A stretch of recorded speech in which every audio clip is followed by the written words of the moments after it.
here, nobody send you. Because in Nigeria, in one area, I can find like 10 people doing the same thing you're doing. You have to wake up at 9. Go ahead. You cannot tell me that half of those cats are not human beings. Because, like, with this load, is this car will come to enter? So that I was like, okay, this is quite shocking. Why are you guys so chill? Don't you want money? Shock has actually really shocked me.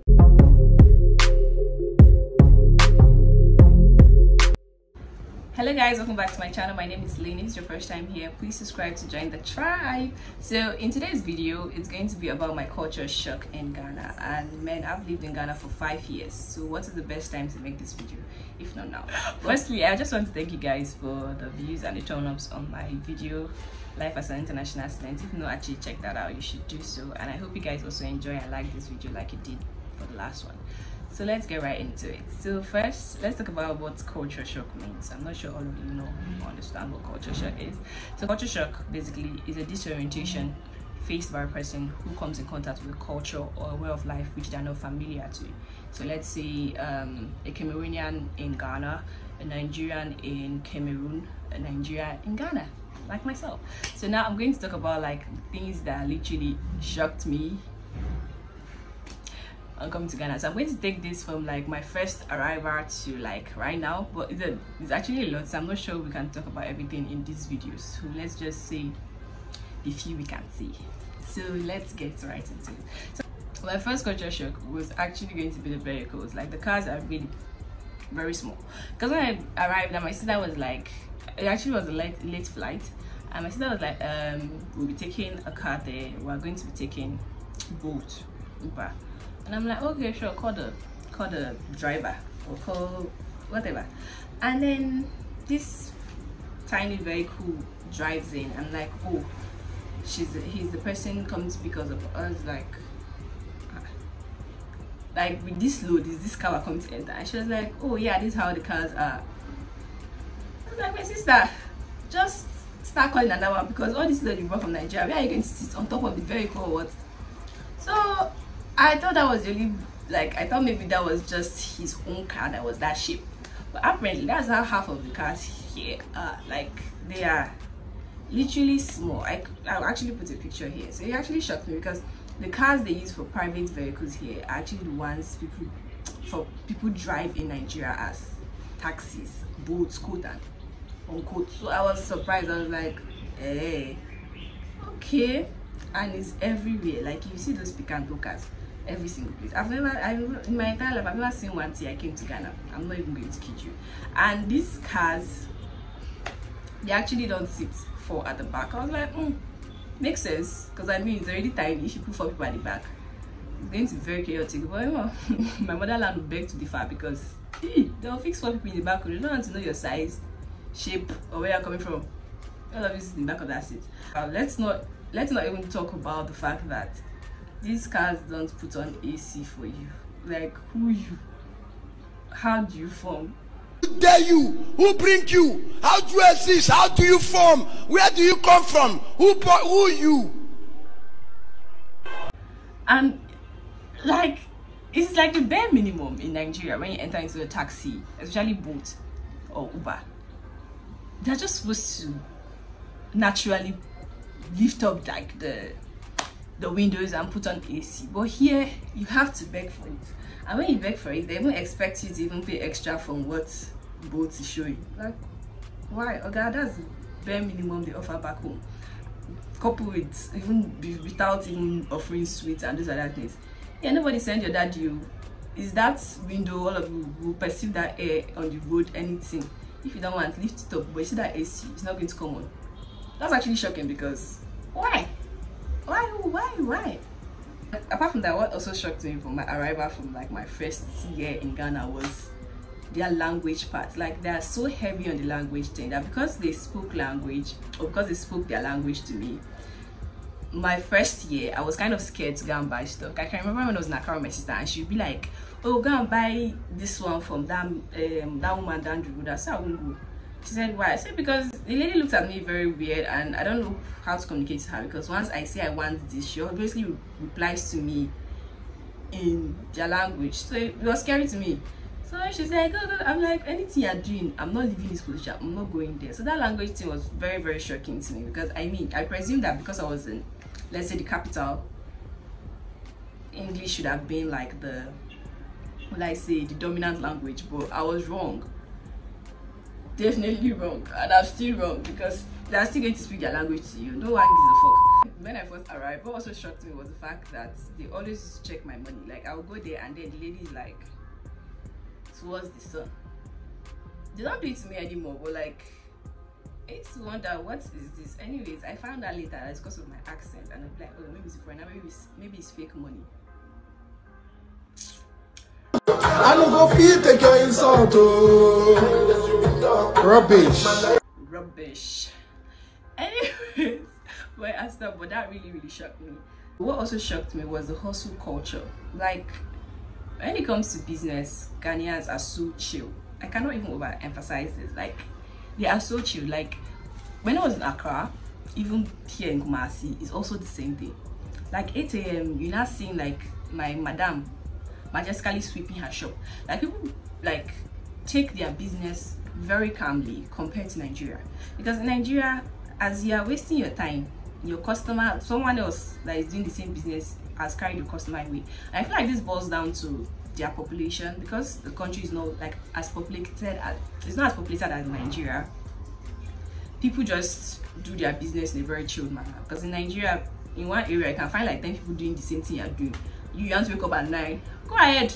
By the time you don't say anything, you understand. But like here, you can just walk around a particular area and it's just like maybe 2 people doing a particular thing. So I mean, because of that kind of monopoly, they can do whatever they want. So that was weird. And also, I see like taxis going, empty taxis going to and fro. I don't know where you're going to, but particularly in Nigeria, if I try to like halt a taxi, like, oh, stop, even if that taxi's direction was this way, it will become this way because you want to collect your money. But here, nobody send you. If you like, do like, as far as guys don't go like that, it's not going to take you. And sometimes if they're even going your way and they're not going your way, like, they won't stress themselves to do that. They'll just tell you, I beg, if I stop here, you go for that. A boat has done that to me in Accra before. I ordered boats from Labadi. I was going back to Kaswa, and this guy dropped me around where was it? I forgot to know this place. This guy dropped me and told me to take another car. I was like, bros, why didn't you tell me since I entered like from the beginning?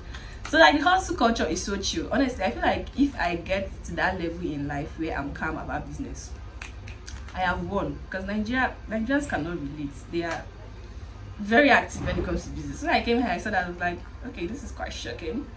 Why are you guys so chill? Don't you want money? What also shocked me is the standard of living and the cost of living. Accra is expensive. Ghana is expensive. So I always used to say this, people don't believe me. Why would plain rice be like 2.5 or 1.5 here? It's just rice we eat in Nigeria, 500 naira, 5 cities. But here, it was expensive, so I didn't get it. So when I first came to Ghana, to even eat rice was hard for me because I couldn't come to the I didn't come to terms with the fact that rice was that expensive. Like, this is rice we eat at home, everybody eats rice, so. But food was expensive.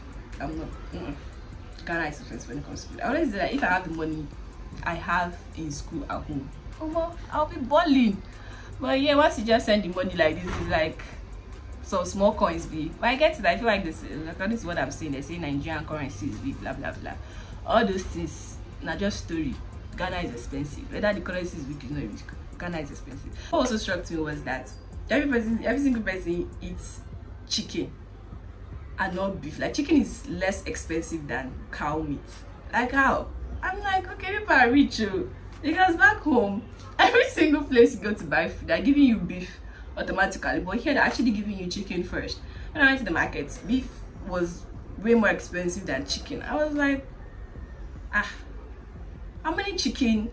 And now it makes sense. No wonder there's a lot of egg in the country too. So is that you guys don't really like whatever, but chicken was there. So I'm like, okay, not be small bougie country. Chicken was literally everywhere compared to cow meat. And that was actually shocking because where in Nigeria? Now cow meat you get, chicken itself is when you say, oh, put the food with chicken. Because normally once automatically it's cow meat that giving you. I I don't know how to call this, how to say this one, but why are there cats everywhere? That was actually very shocking. The cats I saw everywhere, because I mean, back home you rarely even see animals if it's not in people's houses.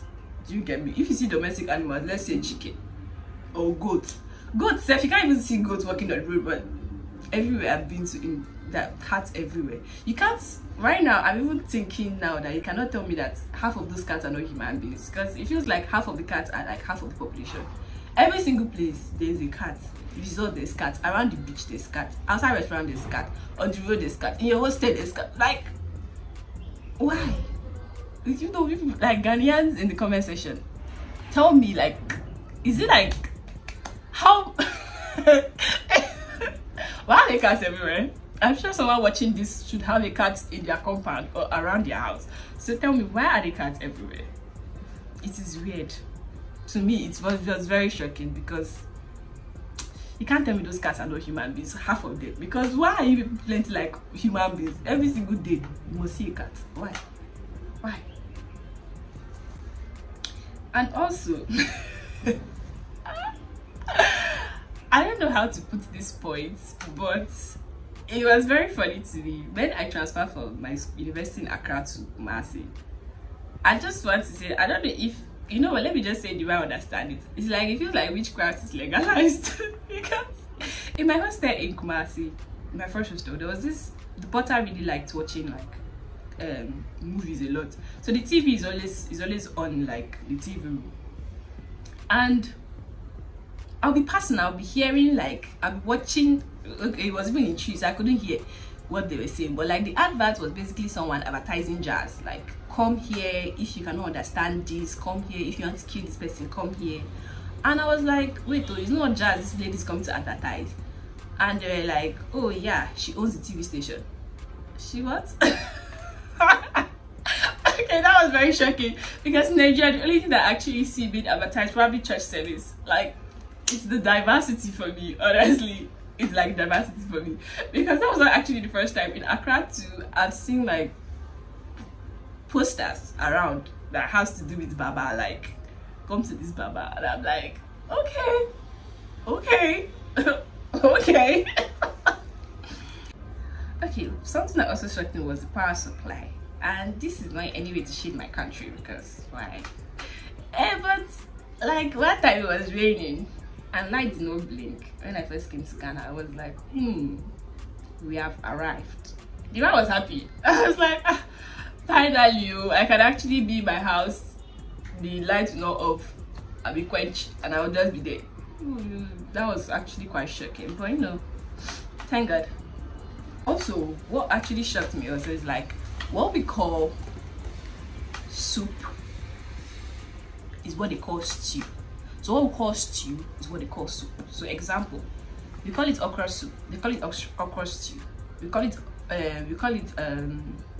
something of that sort. So let's say their soups are actually very, very watery, while their stews are the thick ones. So if you're cooking okra and it's kind of thick, it's a stew, and if it's watery, it's soup.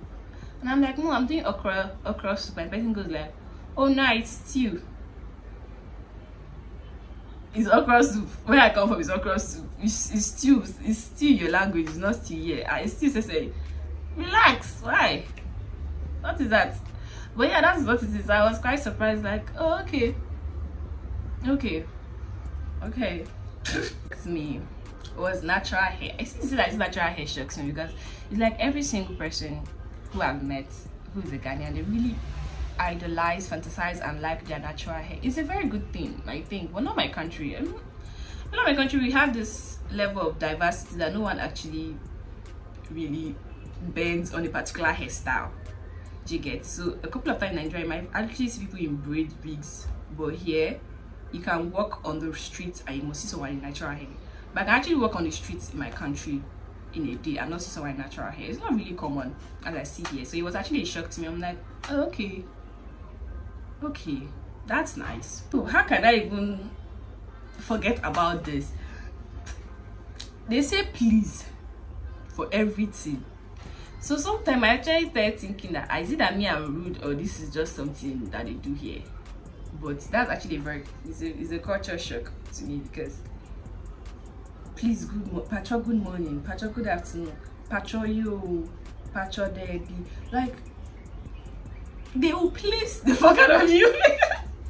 Are you married, Samuel? No, please. No, please? In Ghana, that's what you say? Like if I ask you something and the answer is no, you say no and then say please? Yeah. So are you married? No, please? Ask me something. Just ask me anything. Watch this here. What's your favorite food? No, please. I realized one time that a lady downstairs, like in my hostel, current hostel, was not answering my greeting because I didn't add please to it. So every single time I'll be like, oh, good morning, I want to buy this. And the woman will just jeer and she'll be like, she carried it and give it to me. I'm like, I would actually have something against me. Then I realized that it's because I did not tell her Pacho, good morning. I'll be mommy, good morning. I'm like, yeah, on top of my own greeting. But that's it though. If you don't say please, I don't know where you're from. It just automatically shows you're not part of them. Because that please is everywhere. Please, I'm fine. On top of my own fine, I'll still beg you to collect it or what. But I said I actually asked and I said it's just a show of courtesy. It's not literally them begging you to take something. But I can't. The shock has actually really shocked me because now I even say please. Like, oh yes, please. No, please. God, Ghana. And also they take holidays. They take holidays seriously, and this also would be back in the hustle culture chillness because, like, I'm not saying you shouldn't take a holiday, but in Nigeria, even if it's Christmas, you see someone that is selling something. But here, let's say we're doing Founders Day or whatever. Next thing, every shop is not opening. And the one that pains me most is those that are selling food because why are you close? This early morning I'm going to go and buy wachi and then they're like, oh, it's a holiday, she won't come. Please just come in the morning and then close early. Why would you not come at all? What I was supposed to eat that day? Auntie. Oh, Pacho, come. Please come. Please come out. But yes, that's how it is. Like they take it seriously. Everyone's going to go and rest. Nobody sent your daddy, so if you know you want to eat wachi, buy it the day before the holiday. Also, I'm not even going to talk about the other shocks I experienced, like sunburn. I'm still healing from the sunburn I suffered in Accra. Anyways, that marks the end of this video. If you enjoyed it, please give it a big thumbs up and subscribe to my channel. And if you like to hear more of the culture shocks or things that like literally shocked me in Ghana, leave a comment below and I'll be sure to respond to them. Till next time.